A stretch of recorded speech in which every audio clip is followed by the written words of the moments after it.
buenos días a todos, espero que se encuentren muy bien. Mi nombre es Marcelo Ringeling, en nombre del Grupo de Trabajo de Innovación del Comité Inmobiliario, junto al Grupo de Trabajo Técnico del Área Gremial de Vivienda de la Cámara Chilena de la Construcción. Les doy la bienvenida a esta reunión ampliada de innovación. El día de hoy veremos un tema sumamente interesante, junto a grandes invitados, pues conversaremos sobre cómo hoy las aguas grises pueden ser parte de una propuesta de valor en nuestros proyectos.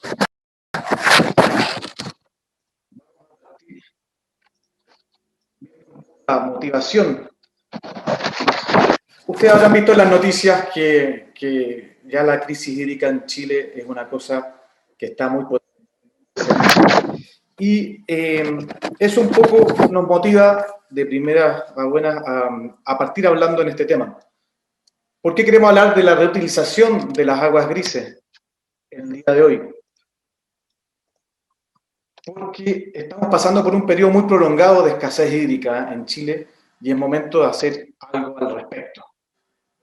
También porque hay una discusión normativa en este tema y tenemos que entenderla. Y tercero, porque hemos visto un bajo conocimiento de las soluciones para este desafío en nuestro rubro inmobiliario.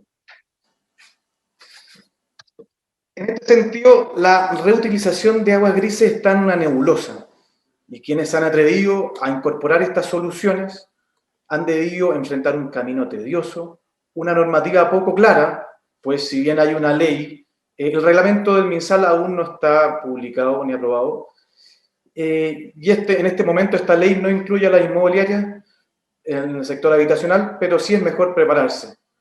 Nuestro ecosistema, nuestras ciudades y la normativa lo exigirán en el futuro. Para este tema entonces contaremos con expositores de primera línea. Nos acompañan Karina Figueroa, que es arquitecto asesora en ANGO, Gonzalo López, gerente de proyectos de la inmobiliaria Echeverría Izquierdo, Verónica Latorre, coordinadora técnica de edificación de la Cámara Chilena de la Construcción, y Carlos Pinto, abogado de la Gerencia de Asuntos Regulatorios de la Cámara Chilena. Los recibimos con un aplauso virtual a todos ellos. Antes de comenzar, les recuerdo que para nosotros la participación de ustedes es muy importante. Por eso mismo hemos habilitado un número de WhatsApp para que ustedes nos hagan llegar sus preguntas a medida que avanzan las presentaciones y que al final vamos a dar un espacio para responder a cada una de ellas. El número es el +569 856 36616, +569 856 36616. Sin más, entonces, dejo a Karina Figueroa, arquitecto de la Cámara, de ANGO, para que nos muestre su presentación.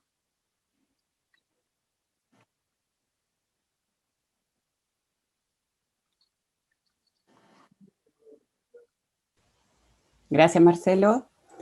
Buenos días a todos. Muchas gracias a los comités organizadores. Tal como dijo Marcelo, mi nombre es Karina Figueroa, soy arquitecta asesora de la empresa ANGO. Hoy hemos preparado una exposición dividida en dos partes. La primera, donde les voy a hablar de integración de sistemas de recuperación de aguas grises en proyectos inmobiliarios.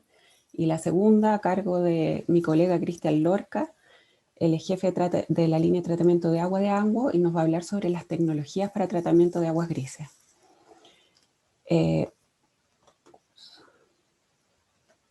Perdón, no estoy pudiendo avanzar.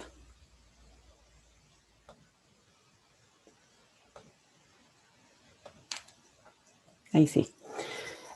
Aquí preparé una línea de tiempo para mostrarles a ustedes un poco el recorrido que hemos hecho en este tema de las aguas grises. Nosotros comenzamos el año 2017 a hacer las primeras charlas sobre el tema de la mano de ROT, que es una empresa alemana, la cual ANGO representa. Ellos han desarrollado tecnologías para el tratamiento de aguas grises. Y hemos realizado varias instancias de seminario en el año 2018 y tras la aparición de la ley y posteriormente de este borrador de reglamento, hubo mucho requerimiento de análisis de proyecto. A la fecha tenemos en nuestro pipeline alrededor de 30 proyectos que hemos analizado, que hemos valorado, y algunos de ellos están ingresados ya para tramitación. Bueno, considerando la ley y el reglamento, les preparé un resumen de los aspectos que tienen relación con el diseño, la implementación y la operación de una planta de aguas grises. Bueno, partiendo por las definiciones básicas de qué son las aguas grises, son las aguas residuales que resultan del uso doméstico, excluyendo las aguas negras que son las provenientes del WC. O sea, hablamos de agua de tina, de ducha, de lavamanos, de lavaplato, de lavavajilla, de lavadora. Para efectos de aguas grises vamos a utilizar, de recuperación digo, vamos a utilizar la de lavamanos y ducha, y las utilizaremos en riego de jardines y descargas de WC. Con respecto a las consideraciones que hay que tener en la sala de los equipos, comentarles que el reglamento nos dice que este tiene que tener un emplazamiento en el interior del edificio, en un espacio común, es una sala aparte, distinta a la de agua potable o a lo de agua servida. Tiene requisitos del espacio mismo que tienen que ver, por ejemplo, con una altura mínima libre de 2 metros, un suelo impermeabilizado con una pendiente de un 1%, los anchos de las puertas no pueden ser menor a 1 metro, etcétera, etcétera. También hay requerimientos eléctricos, la sala debe contar con iluminación y debe asegurar la operación a través de un suministro eléctrico auxiliar en el caso que haya algún corte. Hay requerimientos de ventilación también para mantener los equipos libres de humedad y de las condensaciones, y dentro de otros requisitos. Con respecto a la recolección, se me quedó aquí abajito, el estándar de las tuberías es prácticamente el mismo de las descargas de alcantarillado en términos de diámetro, pendiente, registrabilidad, etcétera. Lo que sí, las tuberías deben ser coloreadas y marcadas. Con respecto a la operación de las plantas, esto es muy importante, todo sistema de reutilización de aguas grises deberá registrar los parámetros de la calidad del agua que trata, ¿ya? Tanto en el efluente, que es el agua de salida, como en el sistema de tratamiento mismo, ¿ya?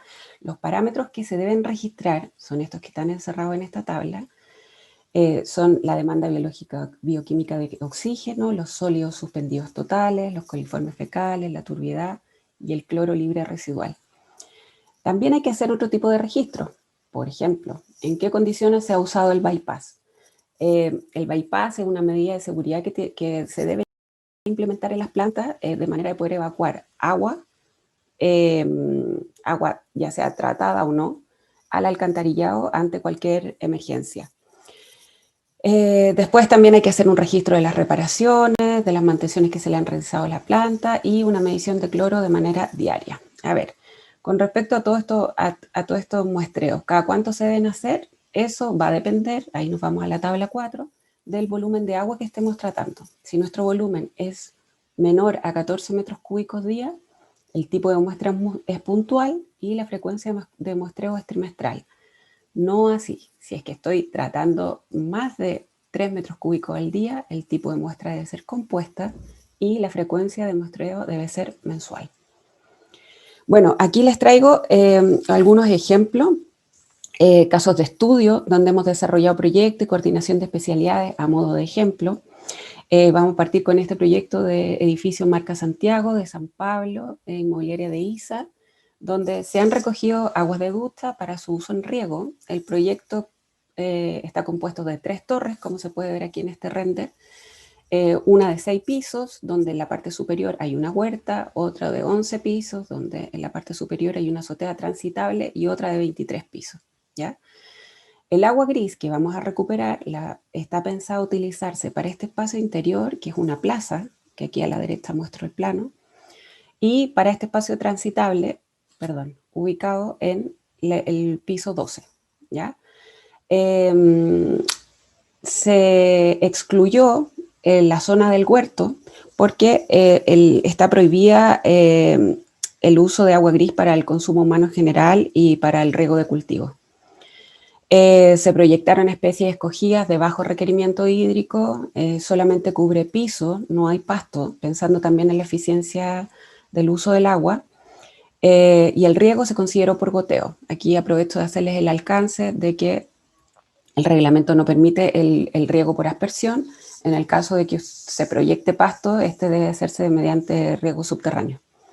Aquí hay otro caso de estudio, el edificio Guillermo Manda en Ñuñoa, de Inmobiliaria Eurocorp, un edificio de 229 apartamentos, 12 pisos. Es igual que el caso anterior, recogemos aguas de las ductas para usarlas en riego, por goteo también. El área verde que se va a regar son alrededor de 300 metros cuadrados, 350 metros cuadrados. Este caso de estudio tiene un desarrollo muy acabado desde el proyecto sanitario. Lo hizo Rolando Soto, la empresa RICE. Acá podemos ver cómo en esta planimetría, cómo se recoge el agua desde la ducta y va hacia el TAP, en la imagen inferior izquierda, y a la derecha vemos el desarrollo de una sala de aguas grises. Quería mostrarles esto porque nos podemos hacer una idea del espacio que ocupa este equipamiento. Aquí deben de ser unos 20 metros cuadrados más o menos. Se ve perfectamente en azul cómo está la cometida del agua al primer estanque, que es del agua, digamos, bruta. Hay un segundo estanque al medio, que es donde se realiza el tratamiento del agua, y luego otro a la derecha, donde está el agua ya tratada, que es impulsado a través de ese cuadro de bombas en naranjo hacia el riego, que es la línea roja que sale hacia la izquierda. Ahora les quiero mostrar cómo hacemos nosotros la evaluación económica de los proyectos. Esta es una tablita que inventó mi colega Cristian. Aquí se ve cómo para un edificio de 250 departamentos que tiene una ducha, un baño y un WC por departamento, hemos considerado un número de personas de 5 por departamento, pensando un poco como en lo que es un DS-19. Para hacer la evaluación consideramos un consumo de 24 litros al día de consumo del WC, el riego 5 litros al día por metro cuadrado, el consumo de las duchas 45 litros al día y el consumo de lavamanos 5 litros al día. Es importante decir que estos consumos son referenciales, obtenidos de las fichas de los artefactos, que son mucho menores de lo que se proyecta normalmente. El consumo del riego generalmente es un dato que nos entrega el paisajista. Al hacer el ejercicio, da que estoy generando 36 metros cúbicos de agua bruta al día. El consumo de los lavamanos, en este caso, no lo considero porque ya con el agua bruta generada soy capaz de satisfacer la demanda para impulsión a los WC, que son estos 30 metros cúbicos al día, más el riego, que son estos 4 metros cúbicos al día. Además, el consumo de lavamanos es mucho menor, el agua que me dan los lavamanos es mucho menor que el agua de las duchas. Bueno, para continuar con el ejercicio, una vez que tengo el cálculo de la demanda de aguas grises, lo multiplico por el costo del metro cúbico de agua. Aquí va a depender de la zona. En Santiago desde $1.50, en Antofagasta el doble, por ejemplo. Así calculo el ahorro mensual y anual que podría tener si es que instalo un sistema de recuperación de aguas grises. A esa fórmula le agrego los costos del equipamiento, el conjunto de accesorios, conexiones, la estación de bombeo, las tuberías, hay duplicidad de tuberías cuando tengo que volver a impulsar el agua a los WC, la instalación, el mantenimiento, etcétera, etcétera. Y luego hacemos un análisis de la amortización. Por ejemplo, este gráfico que está acá a la derecha muestra cómo recupero inversión prácticamente en 3 años. Esto corresponde a un gráfico de retorno que incluye el retorno a los WC y el riego, ambos. Por lo tanto, ahí el retorno es mucho más rápido.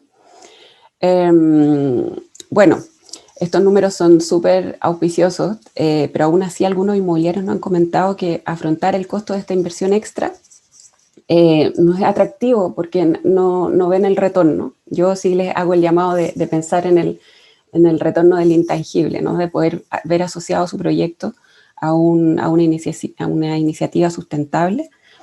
Y también, bueno, la posibilidad de siempre de poder certificar a través de la certificación de vivienda sustentable o LEED, cualquiera que tenga el ítem agua, siempre va a ganar puntos si es que implementamos esta iniciativa.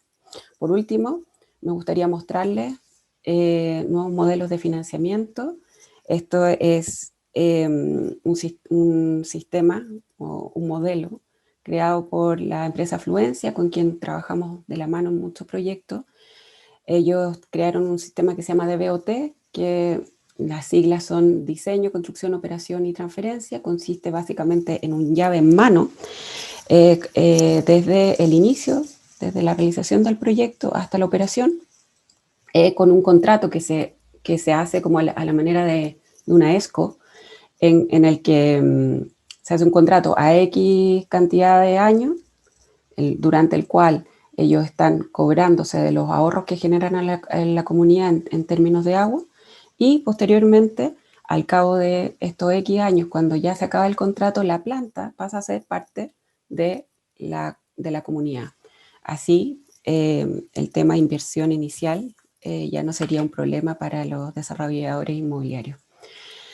Para terminar, hice un resumen aquí de los puntos claves que hay que tener en cuenta entonces para incorporar esta iniciativa en los proyectos. Bueno, por supuesto el tema normativo, que ha sido un impedimento hasta ahora, todavía no vemos la luz. Considerar que esto es una nueva especialidad que está relacionada al tratamiento de agua, requiere coordinación con otras especialidades, particularmente con los sanitarios, con los paisajistas, con la arquitectura e incluso con la estructura. Hay aspectos de operación de las plantas, como lo vimos, que son estos registros que se deben de hacer de la calidad del agua tratada, y las mantenciones. El dimensionamiento de las plantas lo hacemos en función de la demanda, y hay que hacer una evaluación económica de retorno a la inversión. Yo les invito a considerar estos nuevos modelos de llave en mano y de financiamiento para que no haya impedimentos al inicio. Y bueno, tal como les comentaba cuando comencé, les quise mostrar aquí el camino que hemos recorrido, invitarlos a los que no se han animado todavía a que nos contacten y poder analizar proyectos juntos. Los dejo ahora con Cristian Lorca, jefe de la Unidad de Negocios de Tratamiento de Agua de ANGO, que nos va a hablar de las tecnologías para tratamiento de aguas grises. Bueno, Karina me pidió que hablara un poco y bien en forma resumida de las tecnologías más utilizadas para los tratamientos de agua grises. Avancemos nomás, Karina, en la lámina para ver cómo avanzamos. Mira, yo traté de englobar, si bien hay muchos procesos de tratamiento, hay hartas plantas de tratamiento que se pueden aplicar, va a depender un poco de la tipología en la cual se van a aplicar estos sistemas. ¿Qué quiero decir con esto? Que tenemos casas o sistemas unifamiliares, ¿ya? O parcelas en las cuales se amplía el abanico, ¿ya? Para poder aplicar sistemas de tratamiento de agua grises desde sistemas biológicos, que son las típicas plantas de tratamiento de aguas servidas, pero de alto rendimiento, con un buen proceso de desinfección, hasta sistemas bien simples, que son sistemas de flotación de agua, nomás como unas cámaras degrasadoras.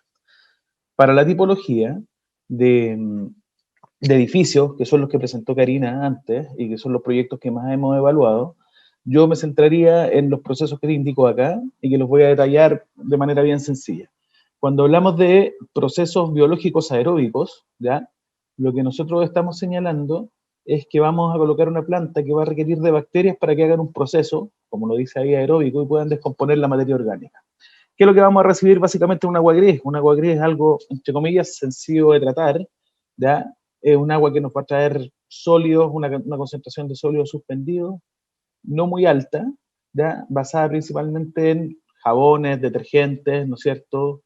Grasas, van a haber muchas grasas y aceites también en esa, y hay que tener la precaución de que es una ducha por donde se va el agua y por ahí de pronto puede pasar de todo también, ¿ya? Entonces estos sistemas biológicos están diseñados para descomponer la materia orgánica, son de alta eficiencia, necesitan recirculación, pero más bien en una tipología de edificio realmente, al requerir de este insumo que son las bacterias para que operen, es bien poco probable de que alguien esté preocupado, salvo que haya un contrato de mantención bien específico y operacional que va a incrementar bastante los costos que se pueden implementar. Procesos de coagulación y floculación. Como les comenté, lo que viene en la ducha, ¿no es cierto?, son material particulado, sólidos bien finitos, que si yo veo este vasito que está acá, el ejemplo de la coagulación y floculación, lo que buscamos es desestabilizar estas cargas para que se complementen y poder incrementar el tamaño de estos sólidos, lo que definimos como un flóculo, ¿ya? ¿Para qué? Para que posteriormente dependiendo del proceso anterior y del tamaño de partícula que podamos generar, realicemos un proceso ya sea de decantación, que quiere decir que todos estos sólidos se nos van al fondo, o flotación, quiere decir que podemos generar un proceso de aireación y elevar todos estos sólidos hacia arriba y sacar el agua tratada por abajo. ¿Ya? Posterior a eso, colocamos un tratamiento terciario, que es un proceso de filtración, o sea, retener las partículas finas que no vamos a poder retener en el proceso anterior. Y por último, el proceso de desinfección, que sería esta agua que ya retiramos los sólidos, tenemos que generar un proceso de desinfección para eliminar virus y bacterias que pueden estar generándose ahí, patógenos en general. ¿Ya? Para eso hay un abanico bastante grande, podemos ir desde sistemas de desinfección UV, sistemas de ozono, sistemas de oxidantes fuertes como peróxido de hidrógeno o algún componente químico por ahí, pero según los reglamentos, la normativa que va muy asociado a la calidad de agua potable, es sí o sí un requisito el mantener un residual de cloro libre en el agua.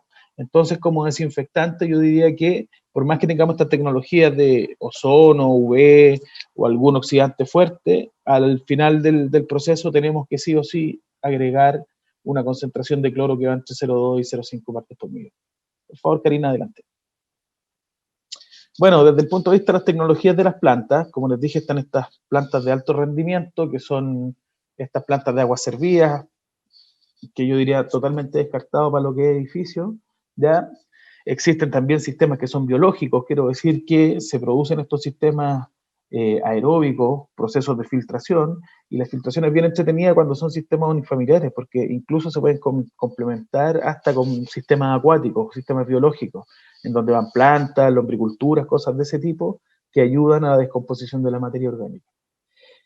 Lo más utilizado y lo que se lleva, lo que se utiliza bastante en Europa, Karina nombraba Alemania, ya en España se hizo masivo este año el reglamento de aguas grises, y está siendo bien fuerte la utilización de este tipo de plantas, y lo que se utilizan son estos bioreactores de membrana por ultrafiltración. ¿Qué es lo que buscamos? Todas estas condiciones reglamentarias que indicó Karina, o que aparecen en esta ley, ya tienden a indicar de que estos sistemas tienen que ser totalmente automáticos y tener la capacidad de registro. Apertura, cierre de válvulas, controles de algunas variables físico-químicas, ¿ya? Y darle autonomía al sistema, o sea, no tener a alguien preocupado de la operación de estas plantas, ¿ya? Entonces estos bioreactores de membrana lo que vienen a hacer es generar un proceso de ultrafiltración, o sea, poder retener hasta el 99,96% de sólido suspendido, incluso bacterias y virus, ya para después con una simple cloración poder tener el agua ya tratada y utilizada para el riego, retorno a los WC. La composición de la planta es bien simple, es un bioreactor que está aquí, que es donde están las membranas, donde se genera el proceso, y está todo compacto para una casa en un estanque que no es más de 600 litros. ¿Ya? Cuando queremos utilizar o tenemos caudales que van sobre los 4 metros cúbicos, sobre los 2 metros cúbicos, perdón, hora, ¿ya? Necesitamos tratar un gran volumen de agua, que podría ser todas las acometidas de las duchas de un edificio, que después vamos a retornar a los WC y al riego. Colocamos los sistemas compactos con los procesos que nombré anteriormente, o sea, con la oxidación, la floculación, el proceso de desinfección y filtración, todo en forma compacta y armada en un atril, ¿ya? Este es un tipo de planta, o sea, hay un montón de plantas más de la competencia, pero básicamente lo que buscan es hacer compacto todos estos procesos en un receptáculo lo más poco espacioso, ¿ya? Lo más eficiente posible, y dependiendo de la cantidad de agua que yo quiera tratar, va a ser finalmente el tamaño de la sala. ¿Por qué? Porque esta planta lo que requiere es de un estanque de acumulación de agua, de agua bruta, como lo hemos definido, o sea, del agua de las duchas, y después del tratamiento, un agua de acumulación de agua tratada. ¿Ya? Dale, Karina, nomás la siguiente.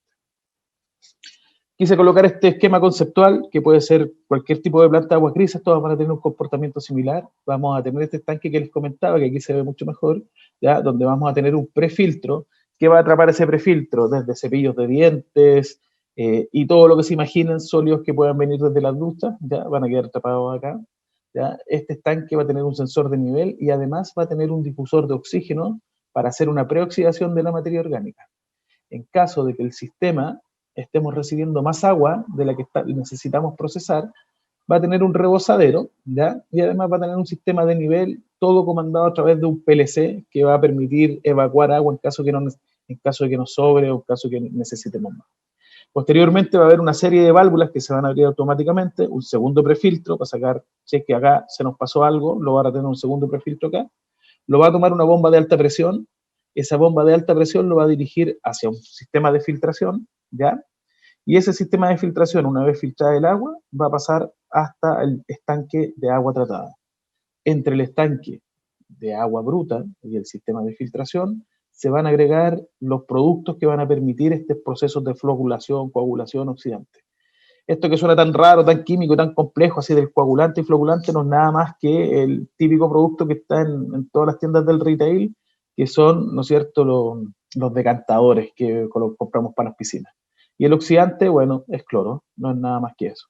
¿Qué es lo que es importante señalar? Que este proceso de filtración en algún momento se va a saturar de sólido. Cuando se ocurra, la planta tiene unos medidores de presión, o cualquier planta va a tener unos medidores de presión, que va a indicar que hay un diferencial de 0,8 bar y dice, ya no puedo seguir filtrando agua. Entonces lo que requiero es hacer un proceso de retrolavado. Para eso va a pasar agua tratada, agua limpia, se va a enviar por debajo del filtro y se va a eliminar hacia un desagüe, ya hacia una sentina, todo el material sucio que quedó retenido en este filtro, ¿ya? Por último, y súper importante desde el punto de vista de la automatización de las plantas, siempre deben estar conectadas a la red de agua potable. En caso de que nos generemos agua gris, que esté la gente de vacaciones, que tengamos una rotura, algo de ese tipo, tenemos que tener capacidad de poder tener un llenado automático de agua potable. Esto tiene que ser censado y posteriormente impulsado hacia el sistema de riego o hacia el sistema de WC. Dale, Karina. Por último, les quise mostrar algunas plantas, algunas experiencias de cómo se ven estas salas, de cómo son estos edificios y cómo se ven montados estos sistemas. Por ejemplo, esto es un hotel en el cual están los estanques de acumulación de agua, del agua bruta, digamos, viene por aquí, por este filtro azul que se ve arriba en la parte superior, se acumulan nuestros estanques, pasa por la planta y queda posteriormente acumulado en el sistema de agua tratada. Se ve súper sencillo el sistema, yo diría que la lámina de abajo, ¿ya? La lámina de abajo es mucho más cercano a lo que va a ocurrir en los edificios en los cuales hemos proyectado el retorno a los WC, que van estanques que ya son de 20.000 litros de agua, ¿ya? Ahí está la planta que no ocupa más de 1 por 1 metro cuadrado, los productos químicos que son los estanques que están ahí, que está diseñada la planta para que esta reposición de productos químicos se realice solamente una vez al año, ¿ya? Y bueno, la estación de bombeo, que va a ser muy pequeña en relación a las plantas grandes. Yo diría que con eso, Karina, estamos, ¿ya?, con nuestra presentación. Gracias por su tiempo y le doy el pase a Gonzalo López, gerente de proyecto de la inmobiliaria Echeverría Izquierdo.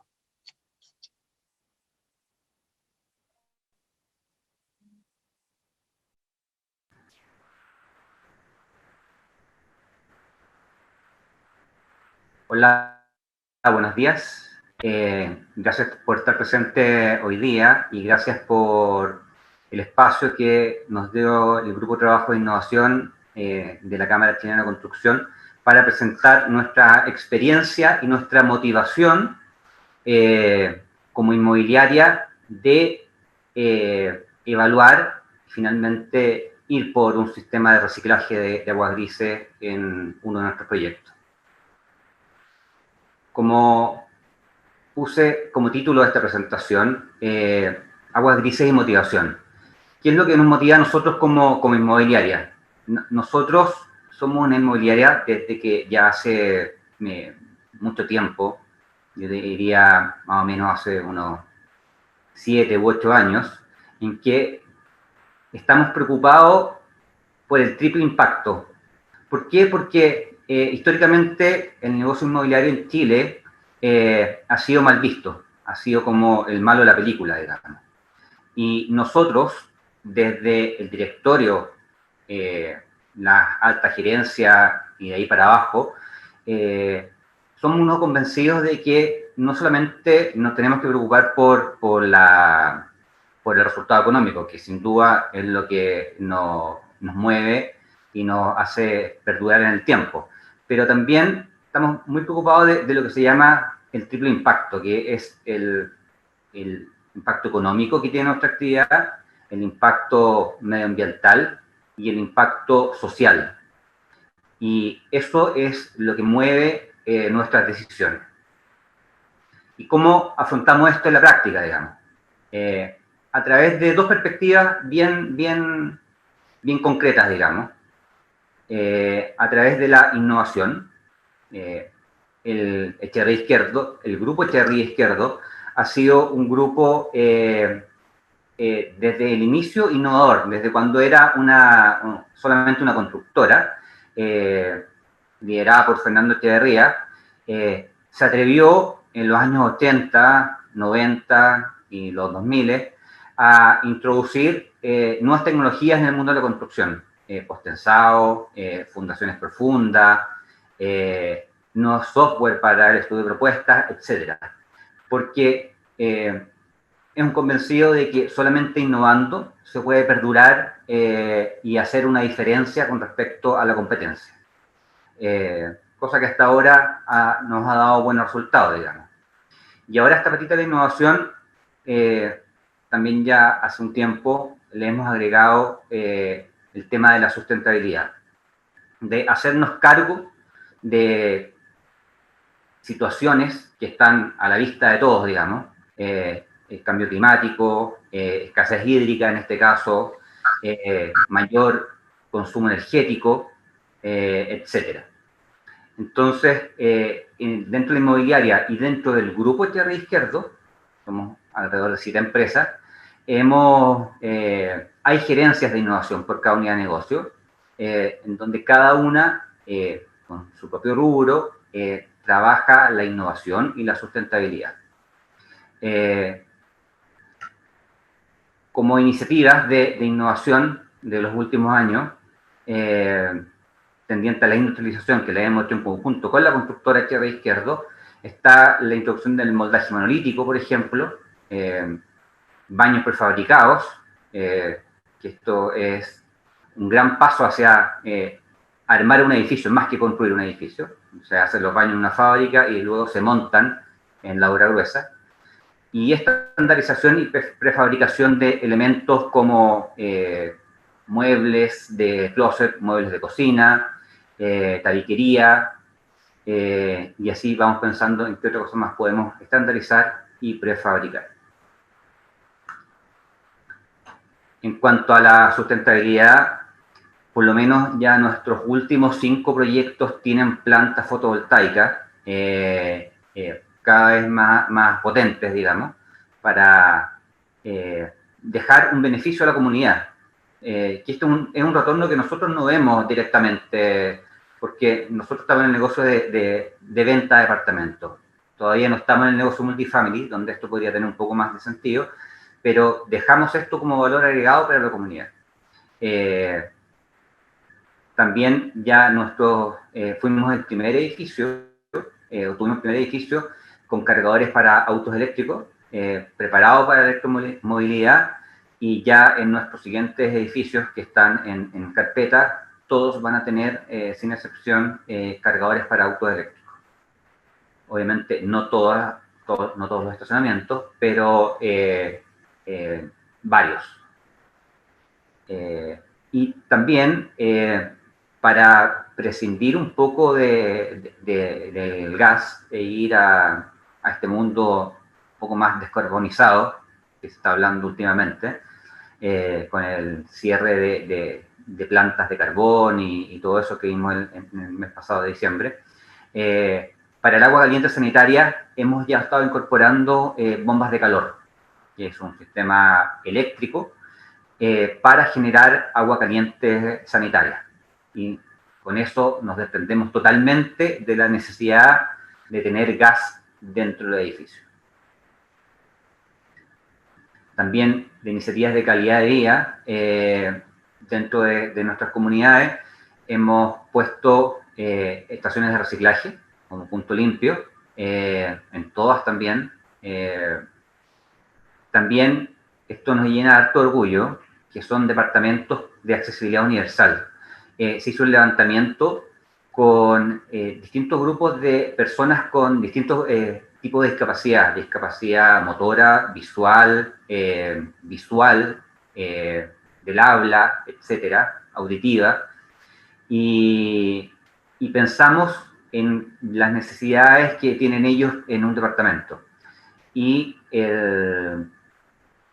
junto con nuestros arquitectos hemos diseñado más o menos 3 departamentos en cada proyecto que estamos desarrollando actualmente, departamentos adaptados para la mayor parte de estas necesidades que tiene este grupo. Mayoritariamente para necesidades para gente con discapacidad motora, ampliando los espacios, incorporando duchas más amplias también, y necesidades que ellos mismos nos fueron contando. Y lo más importante es que esta puede ser una estandarización que queremos nosotros relatarla, contarla, y que ojalá otros actores de la industria nos copien también. Y esto al mismo precio de un departamento normal. No hemos querido subir el precio, porque usualmente las personas que sufren algún tipo de discapacidad no tienen los recursos por su condición de vida como para pagar un sobreprecio en un departamento. Y también otras cosas como un locker e-commerce que está también en cada uno de nuestros proyectos destinado al creciente comercio electrónico, que ya ahora el año pasado con la pandemia sufrió una explosión considerable. Y estos son lockers con distintos tamaños, en donde el repartidor deja un código que le llega al celular a la persona que le está dejando un envío, un paquete, y solamente con ese código después lo puedes desbloquear y abrir la puerta correspondiente. Y como iniciativas voluntarias, en esto que estamos hablando, en este espíritu que tiene Echeverría Izquierdo, estamos postulando para nuestra empresa que esté en el Dow Jones Sustainability Index, que es un índice bursátil que mide a empresas que están declaradas y demostradas su preocupación por temas medioambientales. Vamos en etapa bien avanzada ya, porque es bien riguroso esto. Son encuestas, visitas, en donde la gente encargada de este índice corrobora que de verdad lo que estamos declarando lo estamos cumpliendo en cuanto a nuestra preocupación por el medio ambiente. También yo creo que los últimos 6 proyectos lo hemos precalificado energéticamente en el MIMBU. Empezamos con nota D, C, y ya tuvimos el primer proyecto con nota A, en donde hemos adecuado la arquitectura y algunas terminaciones para que los departamentos tengan un mejor confort energético. También voluntariamente hemos declarado medir nuestra huella de carbono, tanto en la oficina como en una obra, en el programa Huella Chile. Hemos medido ya la huella de carbono en la oficina y para un proyecto piloto, digamos. Y de ahí empezar a trabajar en cómo poder reducirla. Y también estamos postulando a hacer una empresa B, una empresa que está preocupada, declaradamente preocupada por el triple impacto. Y pasando un poco ya a la materia, nosotros vemos esto que Marcelo también ya lo mostró al inicio de la presentación, en donde vemos que Chile es uno de los países que tiene un riesgo altísimo en quedarse sin agua. El estrés hídrico es súper importante en Chile. Entonces, nuevamente, en este espíritu de Echeverría Izquierdo, ¿cómo nos hacemos cargo de esto en nuestros proyectos? Que obviamente utilizan agua. Y aquí llegamos a este proyecto Rodrigo Araya, está ubicado en la comuna de Ñuñoa. Este es un proyecto que todavía no está construyéndose, sino que está coordinándose. y en algún momento nos preguntamos, ¿cómo este proyecto, que es el más grande que ha hecho acá en Santiago, o va a ser la inmobiliaria, tiene 42.000 metros cuadrados de construcción en un terreno de 6.000 metros cuadrados, ¿cómo lo podemos hacer más amigable y que no sean dos torres gigantescas que no diría que un gueto vertical, pero que es algo tosco para la comunidad que va a vivir ahí? Entonces decidimos crear como un parque interior con hartas especies, con áreas recreativas para que la gente, estos son 518 departamentos entre las dos torres, pudiera esparcirse y tener un poco de cercanía con la naturaleza. Entonces, pensamos en este parque. Pero este parque va a consumir mucha agua, podrían preguntarse ustedes. Y efectivamente, si no está bien pensado, el consumo de agua y el gasto en riego puede ser no menor. Por lo tanto, ya pensamos en reciclar aguas grises para poder regar este parque. Entonces, esto ya lo mostró Karina, pero no está de más mencionarlo. Aquí nos tenemos que hacer dos preguntas. ¿Qué agua reutilizar? Se puede hacer de lavamanos, ducha o aguas lluvias incluso. ¿Y en qué reutilizar el agua?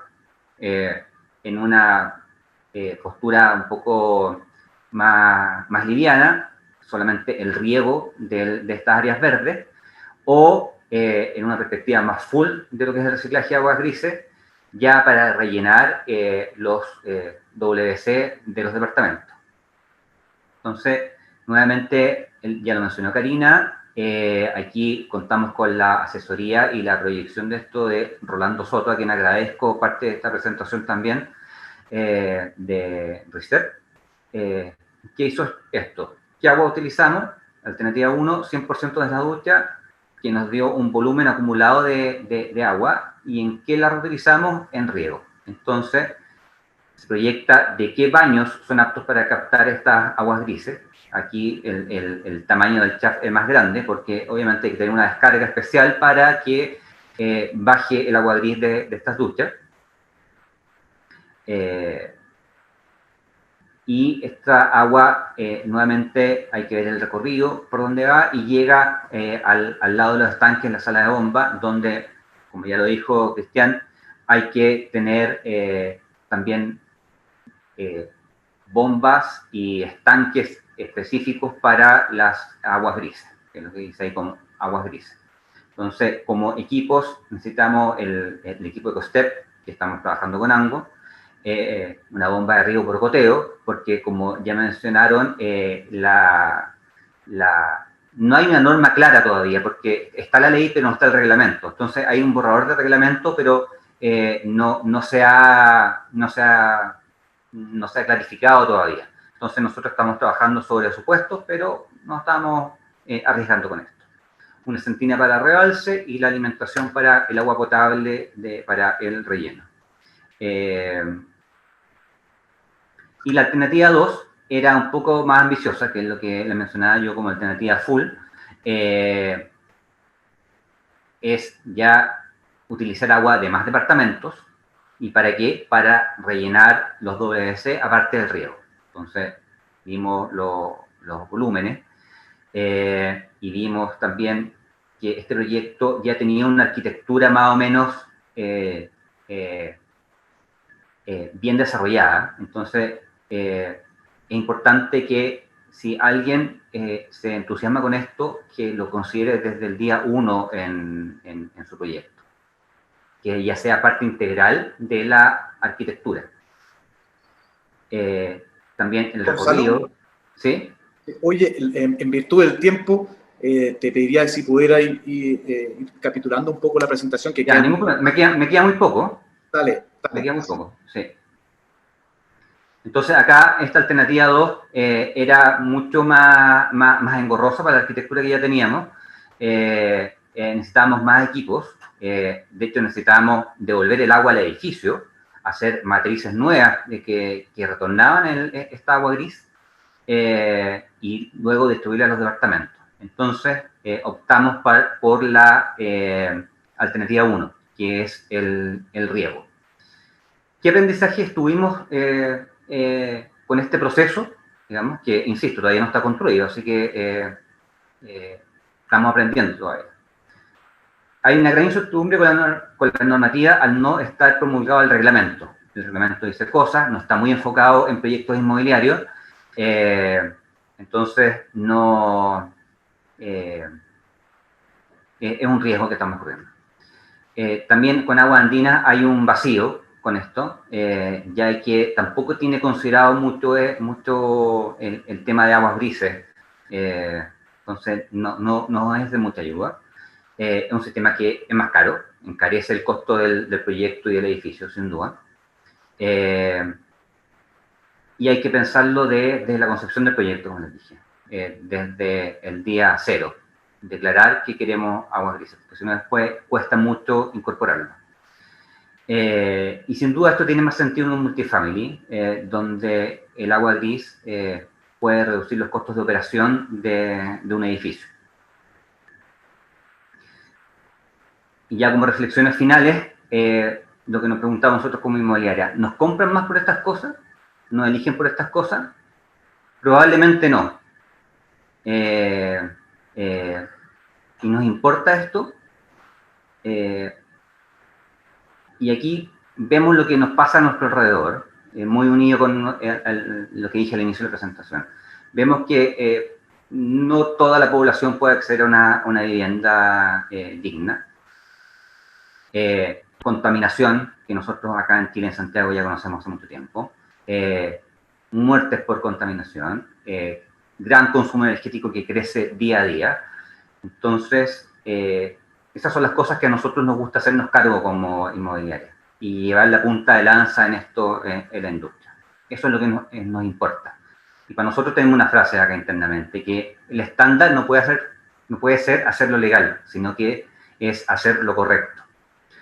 Y para ser consistente con todo este discurso de nuestra inmobiliaria, ya tenemos nuestro segundo proyecto con planta de reciclaje de aguas grises, otro proyecto que todavía no se construye, que es nuestro primer proyecto de S19, proyecto de 70.000 metros cuadrados en el sector de La Chimba, en Antofagasta, en donde ya está declarado ya a los primeros clientes que han confiado en este proyecto, en que van a tener una planta de reciclaje de aguas grises, en donde nosotros queremos dejar un aporte para esta comunidad y para este segmento. Muchas gracias. Y ahora los dejo con Verónica Latorre, que es coordinadora técnica de edificación de la Cámara Chilena de Construcción. Muchas gracias. Gonzalo, necesito compartir pantalla, disculpa. Ahí. Gracias.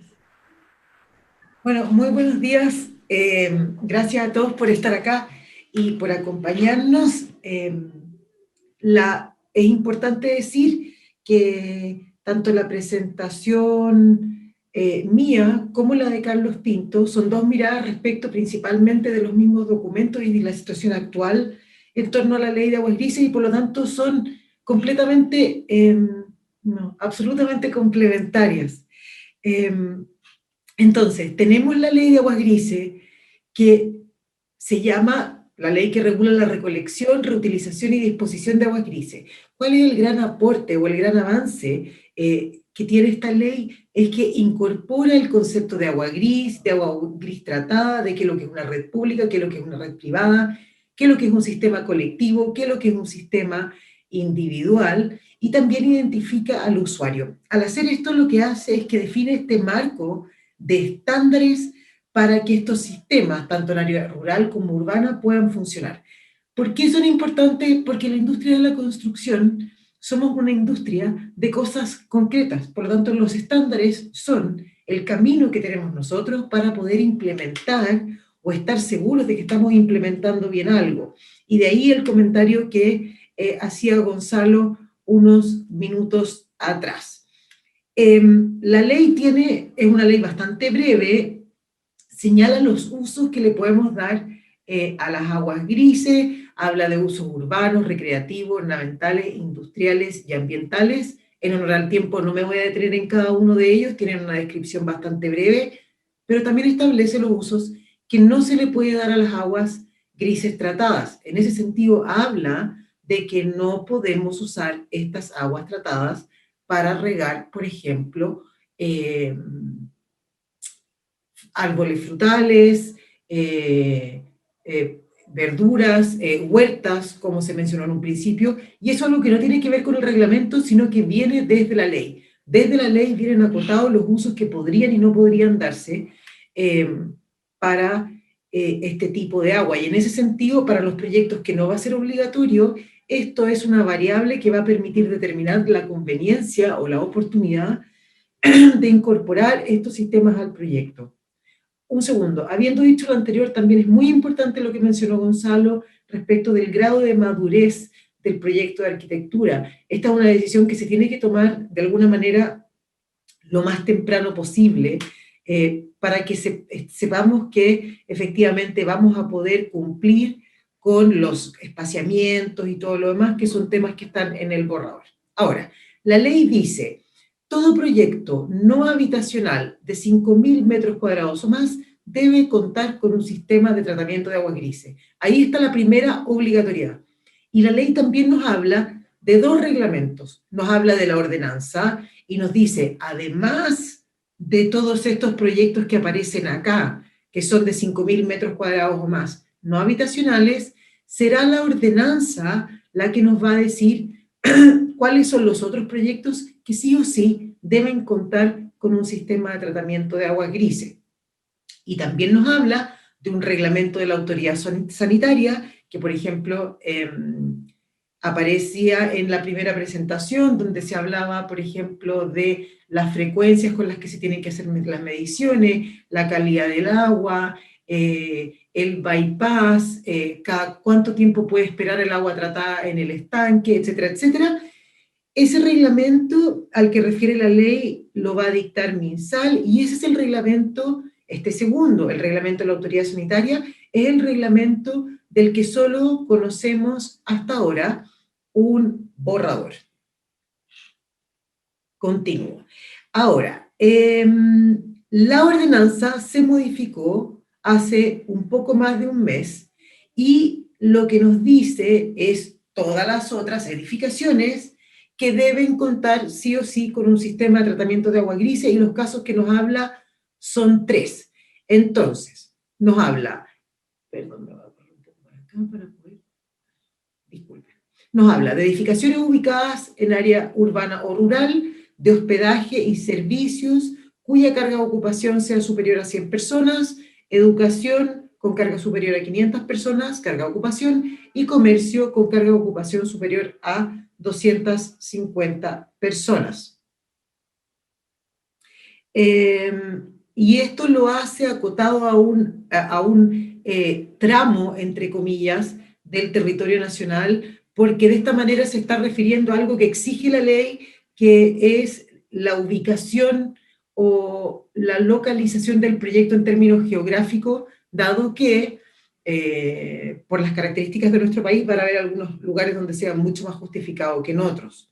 De la misma manera, se refiere entonces a el otro tramo que va desde la región metropolitana hasta la región de Magallanes y la Antártica chilena. Básicamente son los mismos tipos de edificaciones, pero aumenta la carga de ocupación de la edificación para exigirlo como obligatorio. Y finalmente, las edificaciones destinadas a terminales de transporte de pasajeros cuya sala de espera tenga una carga de ocupación superior a 500 personas. Por lo tanto, en este momento tenemos la exigencia de la ley, 5.000 metros cuadrados o más no habitacional, las dos exigencias asociadas a el destino, uso y la ubicación del proyecto, y los terminales de transporte, que es lo que les acabo de mencionar recién.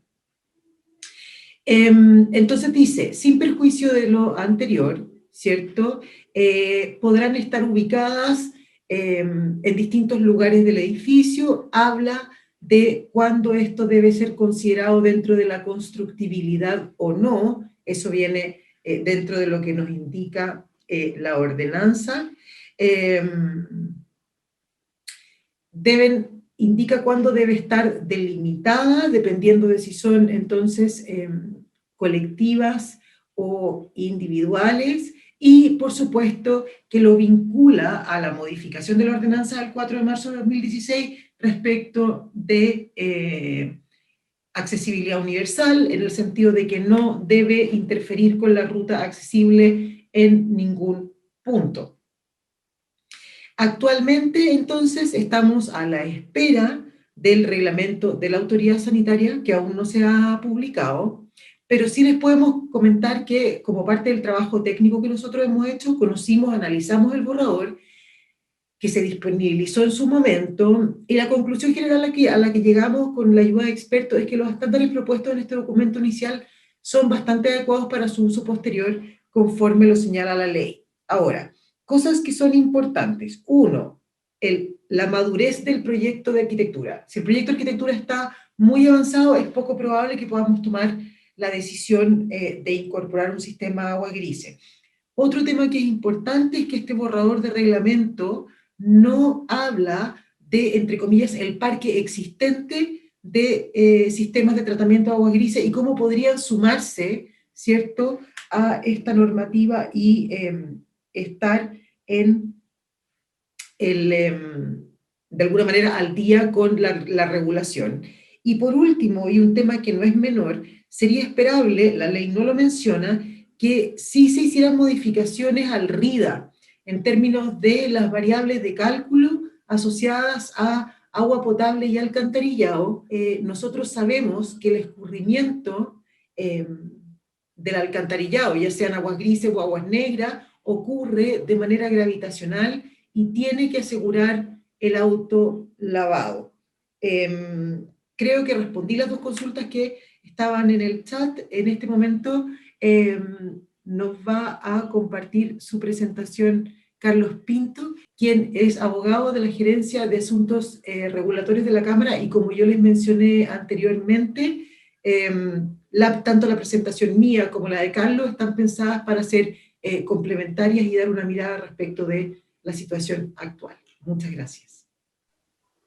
Muchas gracias, Verónica, por tu exposición. Yo simplemente complementar algunos aspectos relativos al proyecto, a la ley ya de aguas grises, y dar algunos antecedentes de contexto que también pueden ser relevantes de cómo esto se fue gestando. En primer lugar, manifestarles que esta ley, que está publicada desde el 15 de febrero del 2018, comenzó su tramitación parlamentaria a mediados del año 2014. Y en el año 2016 ya contó con el apoyo y patrocinio del Ejecutivo en lo que se refiere particularmente a la participación del MOP como uno de los ministerios a cargo de este tema, pero también de la responsabilidad y el rol que cumplen, como se ha señalado, el Ministerio de Salud y también el Ministerio de Vivienda en la determinación de aspectos operativos y en la implementación de la ley. La Cámara Chilena de la Construcción, por cierto, también tuvo la oportunidad de ir a hacer sus exposiciones en el año 2017, y es relevante todo lo que se ha dicho respecto de este escenario de sequía y escasez hídrica, porque evidentemente la oportunidad que se genera y la necesidad y obligación de alguna manera de poder contar con estos sistemas obliga a la existencia de una regulación. Y esos fueron los principales aspectos que fueron expuestos por la Cámara en su oportunidad, observando algunos puntos que ya se han comentado que quedaron en la ley, como esta obligación de edificaciones no habitacionales superiores a 5.000 metros cuadrados, que evidentemente no tiene mucha relación con el potencial de aprovechamiento del agua, que debiera ser un objetivo rector de todas estas obligaciones. También fueron expuestas diversas iniciativas de la Cámara Chilena de la Construcción de La Serena, que fue muy importante también en otorgar visión de lo que se ha comentado además en esta misma presentación de iniciativas novedosas, innovadoras, que requieren contar con un marco jurídico adecuado para sustentarlas. Por lo tanto, en lo concreto, la ley 21.075, que como les digo está publicada desde el año 2018, plantea definiciones bien concretas respecto de cuáles son las aguas grises, que ya se ha referido en las presentaciones anteriores a ello, y particularmente la definición de instalaciones domiciliarias del alcantarillado de aguas grises, que son todas aquellas obras necesarias para poder evacuar estas aguas grises del inmueble y destinarlas al uso que ha señalado Verónica en su presentación anterior. Asimismo, en relación al marco normativo de la Ley de Aguas Grises, se entiende, además desde un punto de vista urbanístico, que estos sistemas de reutilización de aguas grises como conjunto de instalaciones incluyen, además de las instalaciones propiamente tales, las instalaciones necesarias para tratar el efluente o lo que se evacúa de estos sistemas. Y lo que me parece relevante destacar a este respecto, en complemento a lo señalado por Verónica, de qué es lo que define la ordenanza como obligación, más allá de la posibilidad de someterse voluntariamente a contar con estos sistemas, es que se entienden como plantas, además admitidas como uso de suelo en cualquier lugar. Por lo tanto, también desde un punto de vista urbanístico se hace una ampliación en el futuro, ojalá, también en relación con algunas de las preguntas que han surgido, de que fuera de las instalaciones particulares que podemos asociar a estos proyectos individuales, podrían existir también a futuro sistemas colectivos de recolección de aguas grises, que sería lo lógico también en un entendido de esto como una trama mucho más potente, mucho más grande en torno a condiciones para poder tratar este tipo de aguas. Y en lo que se refiere a lo del MinSal, efectivamente esta materia es una de las preguntas más recurrentes, porque las condiciones sanitarias a las cuales deben someterse los sistemas de tratamiento de aguas grises dependen de un reglamento del Ministerio de Salud que a la fecha no ha sido publicado. Solamente existe un borrador al que se ha referido anteriormente del año 2018, donde están contenidas las condiciones sanitarias que deben cumplir estos sistemas de reutilización. En ese sentido, esa certificación, que para efectos prácticos la da la autoridad sanitaria, y entendemos por autoridad sanitaria que es las respectivas Ceremis de salud, o sea, en eso no hay ninguna duda. Ya no existe el SESMA, el Servicio de Salud del Medio Ambiente, ni los antiguos servicios de salud nacionales. Hoy día todas las materias que tienen que ver con autorizaciones de sistemas de esta naturaleza las otorga la Seremia de Salud, y esa debiera ser la ventanilla que a futuro va a permitir la aprobación de este tipo de sistemas, bajo este parámetro que está siendo elaborado por la División de Políticas Públicas Saludables y Promoción del Ministerio de Salud, así como con otras divisiones como la División Jurídica, con quienes nosotros como Cámara también hemos intentado llevar una conversación para poder promover este punto, que es el único que falta para que la ley esté completamente operativa. A modo de recapitulación, señalar lo anterior, que la ley está publicada desde el año 2018, pero aún no cuenta con estos dos reglamentos necesarios para su operación completa.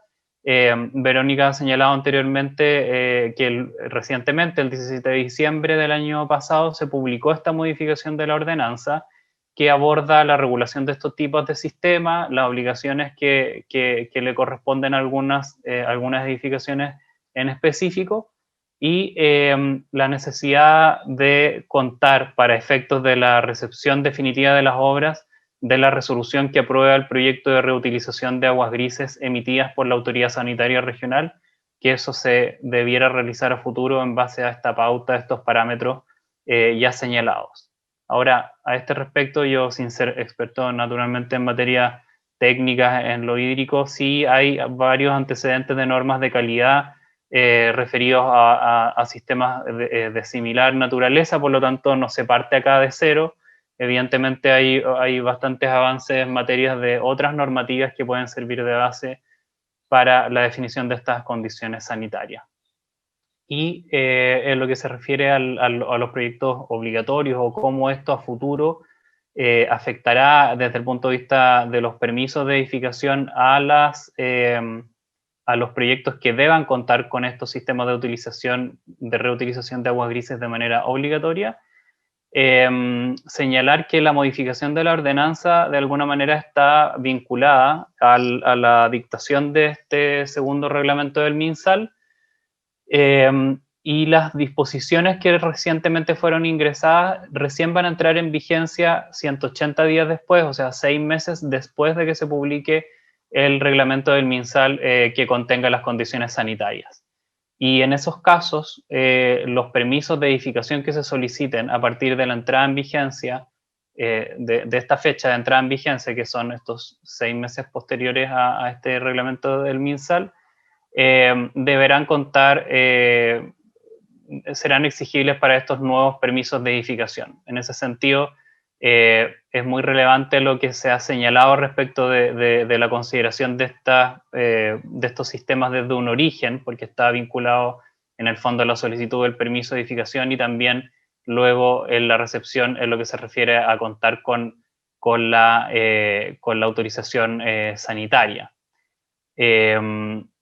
Lo otro que también nos parece relevante destacar desde el punto de vista regulatorio es cuáles son los puntos a tener en consideración en lo que queda. Hemos dicho varias veces lo del MinSal.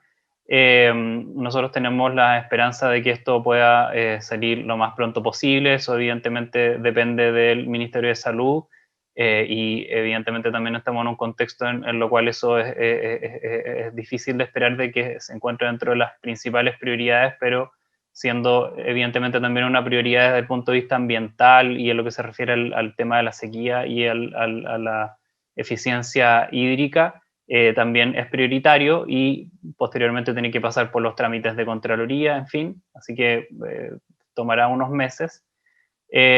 También vemos que tiene efecto esto en materia tarifaria, porque por el menor uso de las redes tradicionales de descarga de alcantarillado, aquello podría tener algún efecto tarifario que podría ser de relevancia, por ejemplo, para la superintendencia de servicios sanitarios.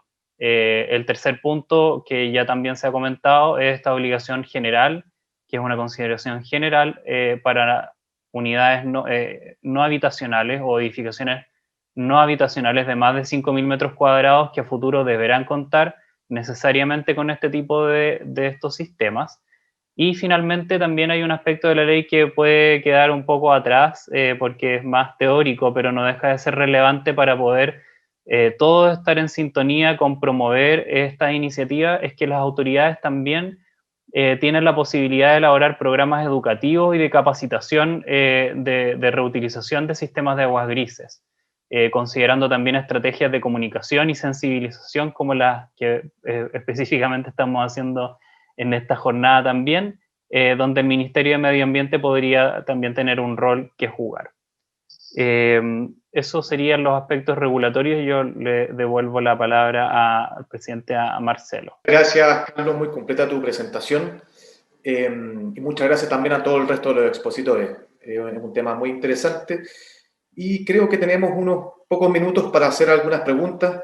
Te pregunto a ti al tiro, Carlos, respecto a dos cosas. ¿Existen beneficios tributarios con la incorporación de esta tecnología? Esa es una pregunta que quizás me podrías responder tú. Y la otra es sobre si los hoteles están también incluidos en este reglamento, en cuanto a que ellos estarían obligados a incorporar estos sistemas cuando ya salga lo del MinSal. Sí, bueno, interesante la pregunta lo primero sobre beneficios tributarios. No existen beneficios tributarios considerados en la ley.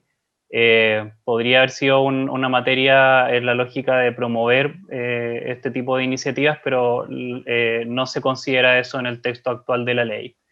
Y respecto de la obligatoriedad de los hospedajes o de los hoteles, viene por dos lados, digamos. Por un lado, por esta obligación legal que le pone la ley al reglamento de la ordenanza, donde exige que las edificaciones no habitacionales de más de 5.000 metros cuadrados de superficie edificada deben contar sí o sí con, a futuro con instalaciones de reutilización de aguas grises, y por esa vía podrían caer en esa causal. Y por otro lado, por una definición expresa de la misma ordenanza, que es la que comentaba Verónica, que es respecto de esta gran clasificación de regiones, digamos, de Arica a Valparaíso por un lado, y de Metropolitana hasta Magallanes por otro, donde según su carga de ocupación estará superior a eso, obligado a los hoteles y cualquier establecimiento de hospedaje a contar con sistemas de reutilización de aguas grises, lo mismo respecto de colegios, terminales de buses, aeropuertos, en fin, y se excluye también, que parece relevante destacarlo, todo lo relacionado con servicios hospitalarios, clínicas y hospitales que no les afecta de manera obligatoria la necesidad de contar con sistemas de reutilización de aguas grises. Muchas gracias por tu respuesta. También nos preguntaron por el chat tema referente a si se puede reutilizar el agua de las lavanderías. Vero, quizás podías contestarlo a todos porque quizás no todos leyeron tu respuesta. No está prohibido desde la ley, pero la pregunta iba orientada hacia los espacios comunes. Las lavanderías, por ejemplo, en los espacios comunes. Y ahí hay un punto súper importante. Para un proyecto de edificación, la ley no está haciendo una diferencia respecto de dónde proviene en términos de espacios el agua, sino que es algo que de alguna manera está un poco, podría conceptualizarse como un bien común el sistema de tratamiento, y por ende no habría ninguna diferencia para cualquier tipo de origen que tenga el agua, si es que viene de un espacio común o no. Voy a poner un ejemplo. Si hubiese, no sé, un lavatorio o una ducha en el gimnasio, sería equivalente de si hubiera un lavatorio o una ducha en un departamento para efectos de lo que tiene que ver con sistemas de agua gris. Eso la ley no lo menciona y el borrador del reglamento tampoco lo menciona. Perfecto. ¿Puedo agregar una cosa, Marcelo, para complementar lo que decía Carlos recién? Hay algo súper importante que tiene que ver con la obligatoriedad, que yo la mencioné, Carlos también la mencionó, pero dado que está publicado, o en el momento en que esté publicado y vigente todos los reglamentos, los 4 casos que son obligatorios son siempre obligatorios, sí o sí. ¿Por qué lo menciono? Porque la ley, perdón, habla del uso potencial del agua. Es decir, cuánto caudal voy a tener, qué cantidad de aguas grises voy a tener y qué voy a poder hacer con esas aguas grises. Las obligatoriedades que mencionamos nosotros son sí o sí, independiente de que la cantidad sea poca o de que quizás alguien podría argumentar que el uso es irrelevante. Eso ya está establecido así. Ya, muy bien. Bueno, queda harto que aprender de esto. Otra pregunta puede ser para Cristian Lorca, está por ahí, respecto a cómo es la operación y el mantenimiento de las plantas. ¿Es una especialidad nueva? ¿Qué nos puede comentar al respecto? Como comentaba ahí, las plantas, debido a esta ley o a estos reglamentos que están en borrador, tienden a ser bastante autónomas, ya tienen que ser bien automáticas. Sin embargo, yo diría que efectivamente esto es una especialidad nueva dentro de lo que hemos visto en la inmobiliaria, que correspondería como al área de tratamiento de agua, y los mantenimientos van a corresponder básicamente a control en la electrónica de las plantas, ¿ya? Y limpiezas preventivas del lado de los filtros, mangueras, conexiones. Sin embargo, yo diría que en términos operacionales lo más relevante acá es un poco lo que está indicado en el reglamento, que en ese borrador de reglamento, como se ha dicho acá, y tiene que ver con la presentación de los resultados obtenidos en los efluentes, o sea, en el agua ya tratada. Esa calidad tiene que cumplir ciertos parámetros y tiene que ser medida en periodos súper determinados, que están en base hoy a los caudales estimados. Si es más de 14 metros cúbicos, involucra estar todos los meses contratando un servicio de un laboratorio que tiene que hacer estos análisis físico-químicos y presentarlo o quedar registrado en algún lugar. Y eso podría tener un costo o una implicancia operativa relevante. Solo por lo que vi en el chat y la respuesta de Verónica, con respecto al tema del uso del agua en las lavadoras, para complementar esa respuesta. Si bien efectivamente en un sistema donde hay lavadoras, se puede reutilizar agua, siempre va a tener que ser de las duchas o del lavamanos, no la descarga de las lavadoras. Eso está súper implícito y es por un tema operacional. El ingresar agua de descargas de lavadora a un sistema de reutilización de aguas grises genera una carga de nutrientes muy alta debido a los componentes de los detergentes, que son fosfatos, y lo que hace es la alta proliferación de bichos, que a la larga, de bacterias, ¿ya? Que a la larga lo que van a generar son malos olores. Entonces, yo pondría mucha atención en el uso o no uso de esa descarga de lavadora. Entonces es altamente probable que eso siga siendo prohibido en el reglamento final del Ministerio de Salud, ¿cierto? Exactamente, exacto. Gracias. Oiga, bueno, sin duda este es un tema que da para mucho que hablar, dado no solamente por lo importante, como comentaba al principio, de la sequía que estamos viviendo, sino también por las incertezas que tenemos respecto a la normativa. Así como Cámara, vamos a tratar de ayudar a que se genere una nueva normativa y que sea clara para todos. Vamos a ponernos de acuerdo y ahí veremos cómo nosotros podemos encauzar y traer toda nuestra experiencia hacia el regulador para que estas normativas sean bien practicadas.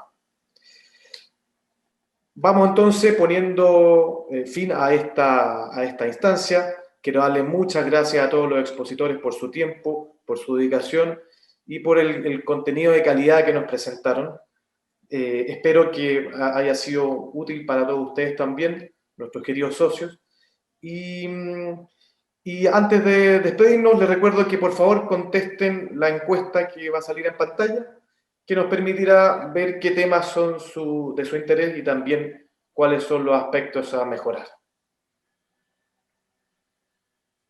Es muy breve la encuesta, ojalá puedan contestarla y así nos ayudan a tener unas mejores presentaciones.